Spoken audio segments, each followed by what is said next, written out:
دنیا میں آتے ہمارے ماں باپ نے کتنی مشقتوں سے ہمیں پالا ہوا ہے، ہائے ہائے ہمارا ملک کس موڑ پر چلا گیا، ساری محبتیں ختم ہو گئی، نفرتیں شروع ہو گئی، گاؤں گاؤں میں نفرت، گھر گھر میں نفرت، ماں بیٹے میں نفرت، بیٹی ماں میں نفرت، ساس بہو میں نفرت، بھاوج اور نند میں نفرت، ہر جگہ دشمنی کا ماحول چلا گیا، کوئی ایک دوسرے کی فکر نہیں کرتا، سب اپنے لیے زندہ رہتے ہیں۔ عزیزوں، آج سے 20 سال پہلے کا ہندوستان دیکھو، آج سے 20 سال پہلے کا اپنا گاؤں دیکھو۔ میں آپ کو ذرا اپنا بچپنا یاد دلانا چاہتا ہوں، جن کی عمر 40-50 سال کی ہے، جو ایک چچا ہمارے بیٹھے ہوئے ہیں، جو ہمارے والد کی عمر کے بیٹھے ہوئے ہیں، ان سے ذرا ان کا بچپنا پوچھو کہ تم بچپن میں کیسے رہا کرتے تھے، آپس میں تمہارے تعلقات کیسے تھے، جو ہماری بہنیں موجود ہیں، جو ہماری مائیں موجود ہیں، یہ تمہیں بتائیں گی۔ ہم آپس میں غریب ضرور تھے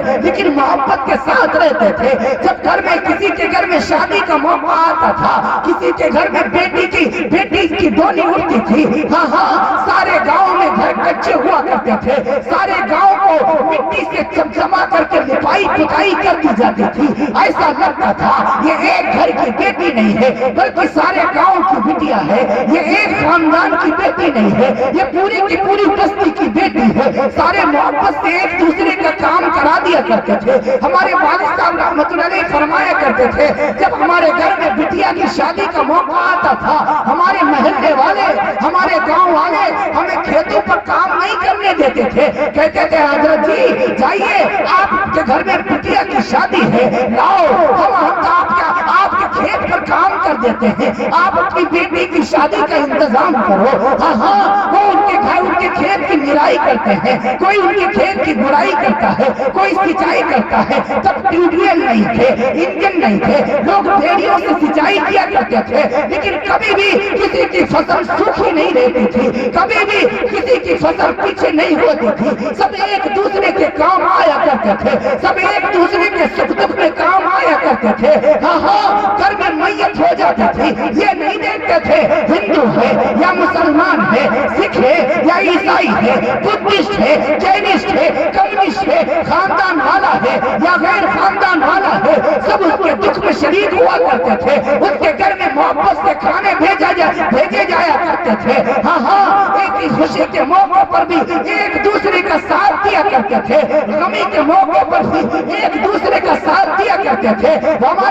ہماری امی بتایا کرتی ہے کہ ہمارے بچپن میں جب کوئی گھر میں مہمان آ جایا کرتا تھا، سارے محلے والے مہمانوں کی دعوت کر دیا کرتے تھے، دیکھو تمہارے ماموں آئے ہیں، تمہارے نانا آئے ہیں، تمہارے خالو آئے ہیں، صبح کا ناشتہ ہمارے یہاں ہوگا، دوپہر کا کھانا ہمارے یہاں ہوگا، شام کا کھانا ہمارے یہاں ہوگا، دوسرے دن ہمارے یہاں صبح ناشتے کی دعوت ہے، ہمارے یہاں کھانے کی دعوت ہے۔ 4-5 دن مہمان رکا کرتا تھا، نتیجہ یہ ہوتا تھا جس گھر میں مہمان آتا تھا ان گھر والوں کو ایک دن بھی کھانے کا انتظام نہیں کرنا پڑتا تھا۔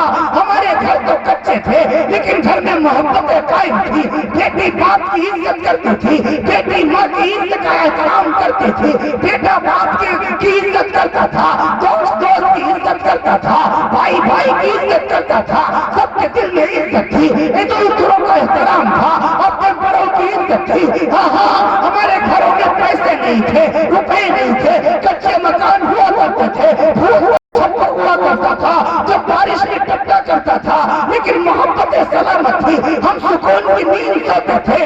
آج مکان تو پکے بن گئے، چھتیں تو پکی بن گئی لیکن دل ہمارے پتھر کے ہو گئے ہیں۔ ہاں نتیجہ یہ ہے تب ہم غریب ضرور تھے لیکن غلیظ نہیں تھے، محبت کے ساتھ رہتے تھے، سکون کی نیند سوتے تھے۔ آج لاکھوں کے مالک ہیں لیکن سونے کے لیے رات میں نیند کی گولیاں کھانی پڑتی ہیں۔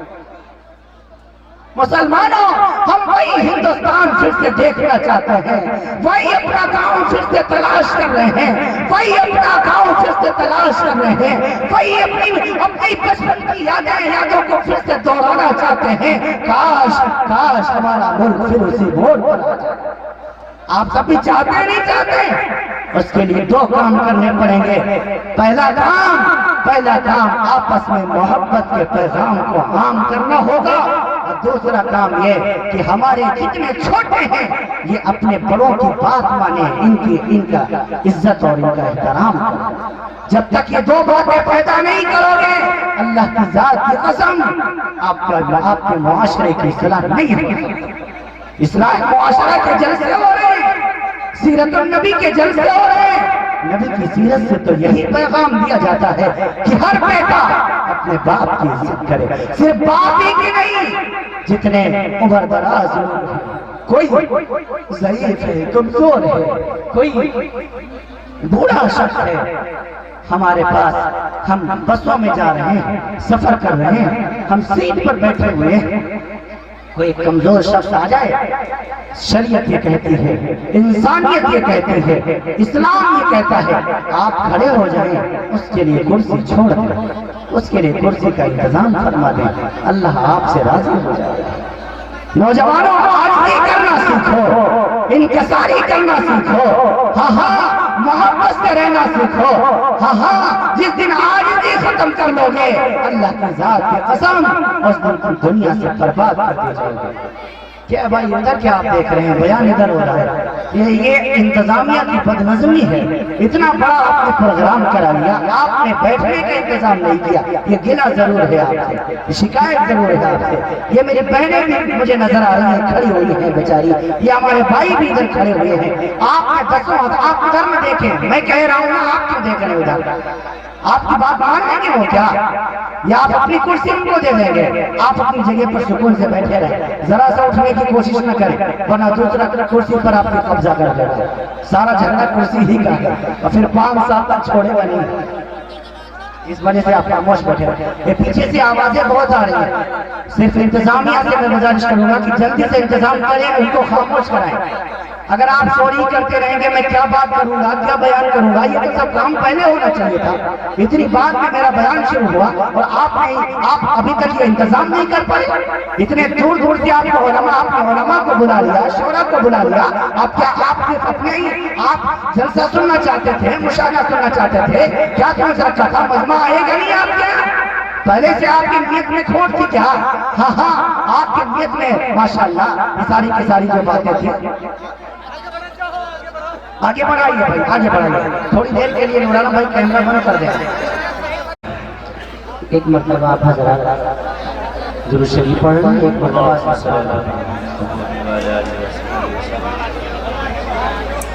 اب گزارش ہے کہ اب مجمع کے بیچ سے کوئی نہ اٹھے، اور جو ادھر ادھر چہل قدمی کر رہے ہیں ادھر اب کوئی گنجائش نہیں ہے، لہذا آپ اسی سائڈ میں بٹھانے کا اپنا انتظام یہ انتظامیہ کمیٹی کرے بہرحال۔ اب ادھر بہنیں بیٹھ چکی ہیں، اب ادھر کوئی آنے کی کوشش نہ کرے، اب کوئی ادھر سے ادھر نکل کر کے مت جائے، باقی سارے لوگ ادھر ہی رہیں۔ یہ بدنظمی ہو رہی ہے، حالانکہ یہ جلسے کے وقار کے بھی خلاف ہے کہ ہماری بہنوں کو اس طریقے سے سامنا بٹھا دیا جائے، یہ شریعت اسلام کے روح سے تو خلاف ہے۔ لیکن اب کیا جائے جب جگہ نہیں ہے، بہرحال انہیں گھر واپس بھی نہیں کیا جا سکتا۔ بہرحال آپ حضراتی جو میرے ہمارے نوجوان بھائی کھڑے ہوئے ہیں، یا تو یہ بیٹھ جائیں یا سائڈ میں آ جائیں، سامنے کوئی کھڑا نہ ہو، یا تو بیٹھ جائیں۔ ان کے لیے 2-4 کرسیاں اگر وہاں پر پڑ سکتی ہوں یہ ڈال دی جائیں، سارا راستہ بند کر دیا جائے، اب ادھر سے ادھر کوئی نہ آئے، ورنہ ہمیشہ یہ چہل قدمی ہوتی ہے۔